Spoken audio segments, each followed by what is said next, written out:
आज की कहानी एक पिता और उसके बेटे की है। एक बाप अपने बेटे के लिए क्या क्या कर सकता है वो इस कहानी से स्पष्ट हो जाएगा।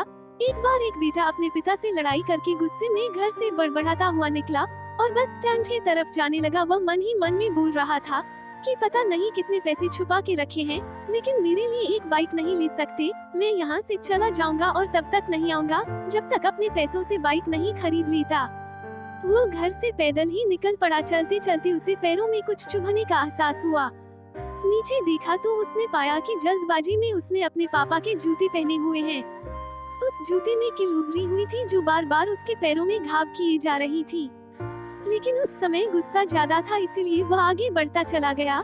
फिर उसे याद आया कि वो पापा का पर्स भी साथ लेकर आ गया है, तो उसके दिमाग में आया कि क्यों ना आज अपने पापा का पर्स चेक किया जाए, जिसे आज तक उसके पिता ने किसी को हाथ तक लगाने नहीं दिया।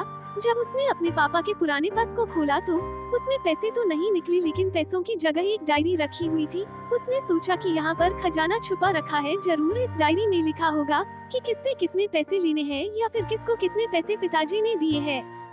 लेकिन वो गलत था। जब उसने उस डायरी को खोला तो पहले पन्ने पर वहाँ पर जो लिखा था वो थोड़ा अजीब था। डायरी के पहले पन्ने पर जो लिखा था उसे पढ़ने के बाद उसके चेहरे पर जो हाव भाव थे वह गायब हो चुके थे, क्योंकि डायरी में वैसा कुछ नहीं लिखा था जिसकी उसने उम्मीद की थी या फिर वो जो भी सोच रहा था। उस डायरी में पैसों का हिसाब लिखा हुआ था जो अलग अलग कामों के लिए अलग अलग लोगों से उधार लिए गए थे। उस सूची में कंप्यूटर के लिए पैसे लिए हुए थे, जो कि इस प्रकार लिखा हुआ था 50,000 बेटे के कंप्यूटर के लिए। वो वही कंप्यूटर था जिसे वो आज तक इस्तेमाल करता आ रहा है, लेकिन उस बेटे को ये नहीं पता था कि उस कंप्यूटर को खरीदने के लिए पैसे कहाँ से आए थे। उस डायरी में कैमरे का भी हिसाब था। उस बेटे को याद था जब उसने पहली बार कैमरे के लिए जिद की थी तब उसके पिता ने ठीक 2 हफ्ते बाद उसके जन्मदिन पर दिया था, जिसे देखकर वह बहुत खुश हुआ और उसे खुश देखकर उससे ज्यादा खुश कोई था तो वह थे उसके पापा। अब उसके बेटे से गुस्सा एकदम गायब हो गया था। जब उसके बेटे ने दूसरा पन्ना पलटा तो उसमें कुछ इच्छा लिखी हुई थी। पहली इच्छा जो थी वह थी अच्छे जूते पहनना। ये बात उसके बेटे को कुछ समझ नहीं आई। तभी उसका पैर सड़क पर एक गड्ढे में जा पड़ा जिसमें पानी भरा था, जिससे बेटे के पैर गीले हो गए। उसने जूते को पलट कर देखा तो उसने देखा कि जूता जो है नीचे से फटा हुआ था। ये देखकर उसे डायरी में लिखी हुई बात समझ में आ गई।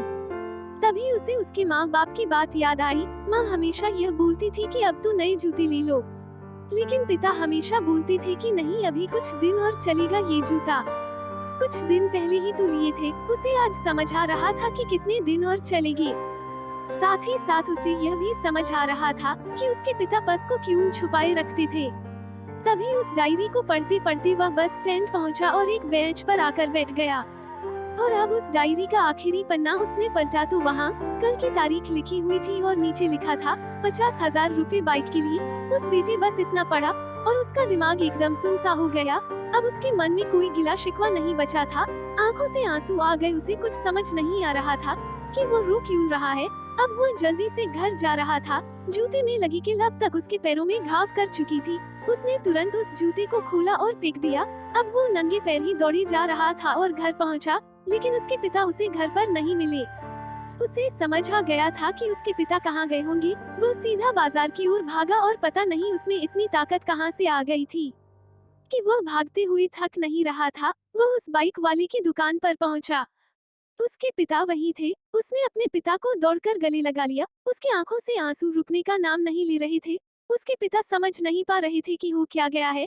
उसने पिता से कहा कि पापा मुझे मोटर बाइक नहीं चाहिए, आप अपने लिए जूते ले लीजिए। अब आज से मैं जो कुछ भी करूंगा वो अपने दम पर करूंगा, अपने मेहनत से करूंगा। दोस्तों, हमेशा अपने माता पिता का आदर करें, और वो भी यदि किसी चीज के लिए मना करें तो आप उनकी मजबूरी को समझिए। कहानी अच्छी लगी तो लाइक जरूर करें। धन्यवाद। जय हिंद, जय भारत।